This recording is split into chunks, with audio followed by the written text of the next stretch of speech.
Assalamualaikum warahmatullahi wabarakatuh. Kami dari kelompok 1 akan menjelaskan mengenai perjalanan perdebatan konsep negara kesatuan dan juga federal dalam menata pemerintahan daerah. Nah, berikut adalah nama-nama anggota dari kelompok 1. Pada tanggal 27 Desember 1949 sampai dengan 17 Agustus 1950, Indonesia pernah menerapkan negara yang berbentuk federal dengan pembentukan Republik Indonesia Serikat, di mana penerapan bentuk negara federal tersebut dilaksanakan pasca menandatangani hasil konferensi meja bundar di Den Haag, Belanda pada 2 November 1949. Sistem pemerintahan pada masa Republik Indonesia Serikat adalah sistem parlementer kabinet semu yang memiliki karakteristik: pertama, Perdana Menteri diangkat oleh Presiden, kemudian yang kedua, Presiden masih melakukan campur tangan dalam pelaksanaan pemerintahan, yang ketiga, pembentukan kabinet dilakukan oleh Presiden, yang keempat, Presiden Republik Indonesia Serikat memiliki kekuasaan ganda sebagai kepala negara dan juga kepala pemerintahan, yang kelima, DPR tidak memiliki pengaruh besar terhadap pemerintahan, yang keenam, DPR tidak dapat menggunakan mosi tidak percaya untuk melengsarkan kabinet. Setelah pemerintahan Republik Indonesia dan juga Republik Indonesia Serikat sadar akan tipu daya yang dilakukan oleh Belanda mengenai sistem negara federal ini, maka pemerintahan sepakat untuk kembali bersatu mendirikan Negara Kesatuan Republik Indonesia kembali pada 19 Mei 1950. Dan Undang-Undang Dasar sementara dijadikan sebagai konstitusi dalam pemerintahan Negara Kesatuan Republik Indonesia tahun 1950 sampai dengan 1959. Dan menurut pasal 18 Undang-Undang Dasar 1945, Negara Kesatuan Republik Indonesia ini merupakan negara kesatuan yang berbentuk republik dengan sistem desentralisasi. Desentralisasi sendiri itu adalah sistem di mana daerah-daerah diberikan kesempatan dan juga kekuasaan untuk mengatur dan mengurus rumah tangganya sendiri, yang biasanya disebut sebagai daerah otonom atau otonomi daerah. Dalam hal ini, pemerintah daerah menjalankan otonomi seluas-luasnya di luar bidang pemerintahan yang oleh undang-undang ditentukan sebagai urusan pemerintah pusat. Otonomi daerah dijadikan sebagai sistem oleh pemerintahan pusat secara konsep yang dimana kekuasaannya dapat diubah, ditambah, dikurangi, bahkan dicabut oleh pemerintah pusat melalui undang-undang. Bentuk negara federal adalah negara yang dibentuk dan terdiri dari negara-negara yang sudah merdeka, memiliki kedaulatan, undang-undang dasar, serta pemerintahan sendiri. Dalam konsep negara federal, pembagian kekuasaan diatur sedemikian rupa sehingga urusan antara pemerintah federal dan pemerintah negara bagian dapat secara bebas melaksanakan kewenangannya masing-masing. Bentuk negara kesatuan adalah negara yang tidak terdiri dari beberapa negara, tetapi hanya ada satu negara, sehingga negara di dalam negara tidak ada dalam konsep negara kesatuan. Oleh sebab itu, dalam negara kesatuan hanya terdiri atas satu pemerintah, yakni pemerintah pusat yang merupakan pemegang kekuasaan dan wewenang tertinggi dalam bidang pemerintahan negara, membuat ketetapan kebijakan-kebijakan pemerintahan, serta melaksanakan pemerintahan negara yang ada di pusat ataupun di daerah.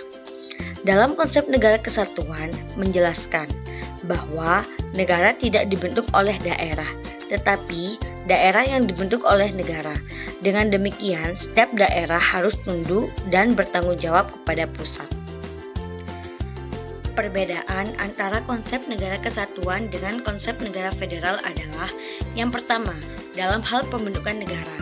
Pembentukan negara federal oleh negara-negara bagian yang sudah berdaulat. Oleh sebab itu, sumber kedaulatan negara federal berasal dari negara-negara bagian tersebut. Sedangkan negara kesatuan dibentuk oleh rakyat dan sumber kedaulatan berasal dari rakyat.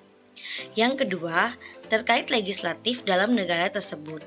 Dalam konsep negara federal terdapat dua konstitusi, yaitu Konstitusi Negara Federal dan Konstitusi Negara Bagian. Sedangkan pada negara kesatuan hanya ada satu konstitusi dan berlaku di seluruh wilayah negara. Yang ketiga, terkait urusan eksekutif. Dalam negara federal, urusan pemerintahan eksekutif dibagi menjadi dua, yaitu pemerintahan negara federal, dan pemerintahan negara bagian. Dengan demikian, negara federal tidak memiliki tanggung jawab terhadap pemerintah federal karena masing-masing pemerintah tersebut berdaulat. Sedangkan dalam negara kesatuan, urusan pemerintahan eksekutif hanya ada pada pemerintah pusat. Yang keempat, terkait kewenangan yudisial.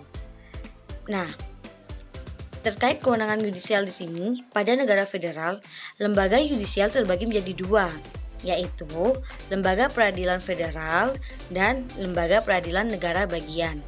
Kemudian, pada negara kesatuan, yang berwenang untuk membentuk lembaga yudisial adalah pemerintah. Pemerintah daerah dilarang untuk membentuk lembaga peradilan. Baik, selanjutnya dalam video ini akan membahas mengenai konsep negara yang dapat menjamin terlaksananya otonomi daerah di Indonesia, baik apakah konsep negara federal ataukah konsep negara kesatuan. Yang pertama, saya akan menjelaskan terlebih dahulu apa itu konsep negara kesatuan.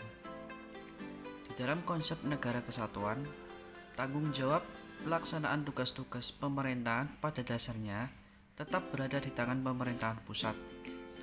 Akan tetapi, karena sistem pemerintahan Indonesia yang menganut asas negara kesatuan yang desentralisasi, maka ada beberapa tugas khusus yang oleh pemerintahan pusat diserahkan sepenuhnya kepada daerah untuk diatur dan diurus sendiri. Sehingga hal ini menimbulkan hubungan timbal balik yang melahirkan adanya hubungan kewenangan dan pengawasan. Selanjutnya yang kedua adalah konsep negara federal. Jika dilihat di dalam konsep negara federal, konsep ini dibentuk oleh sejumlah negara atau wilayah yang independen yang sejak awal memiliki kedaulatan dan semacam kedaulatan pada dirinya masing-masing. Negara atau wilayah tersebut kemudian bersepakat membentuk sebuah federal. Negara dan wilayah pendiri federasi itu kemudian berganti status menjadi negara bagian atau wilayah administrasi dengan nama tertentu dalam lingkungan federal.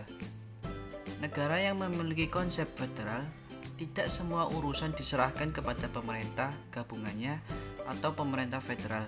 Akan tetapi, masih ada beberapa urusan tertentu yang tetap diurus sendiri.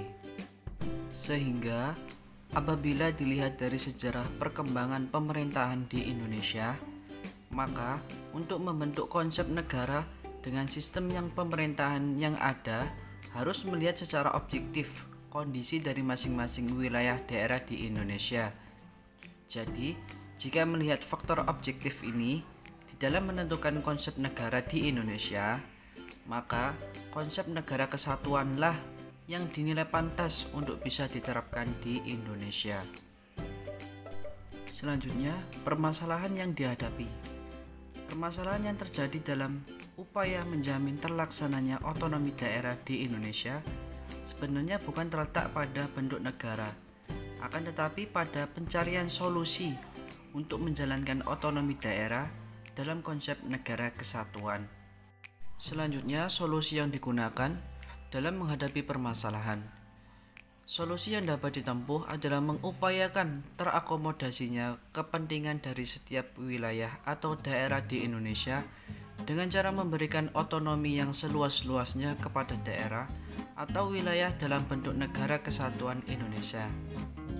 Kemudian, agar kebebasan otonomi itu tidak terlepas atau melenceng jauh dari pengaruh dasar negara kesatuan, maka diperlukannya sebuah pengikat kesatuan yang berupa pengawasan, serta perlu dilaksanakan politik akomodatif untuk menciptakan hubungan antara pemerintah pusat dan pemerintahan daerah secara proporsional dan menciptakan kemandirian daerah dalam mengurus rumah tangganya sendiri. Oke, kesimpulannya yaitu perjalanan penggunaan konsep bernegara Indonesia ini sangatlah panjang. Dimulai pada tanggal 27 Desember 1949 sampai 17 Agustus 1950, Indonesia pernah menerapkan negara yang berbentuk federal dengan pembentukan Republik Indonesia Serikat atau RIS, hingga kembalinya negara Indonesia pada sistem negara kesatuan, sehingga tidak ada pembeda bagi kita. Kita tetap satu, berdaulat tunggal, dan tidak ada negara bagian di dalamnya. Nah, berikut adalah video dari kelompok kami. Sekian dan terima kasih. Selamat menikmati.